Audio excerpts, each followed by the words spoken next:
వధువుగానే మారిపోవే ఈ క్షణం స్వయం వరం ఇవాళ సంబరం ఈ క్షణం స్వయం వరం ఇవాళ సంవరం వీడుకోలు లేని తోడు అంది స్వాగతం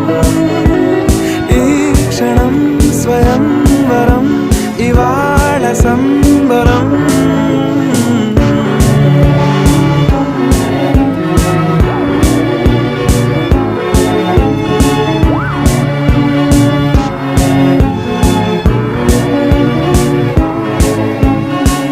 ఇవాళ నింగిలోని తారా తళుక్కు మంది ఎదురుగారా వయస్సు తీరికుండదారా హాయ్ హాయ్ హాయ్ సొగస్సు పంచుతున్న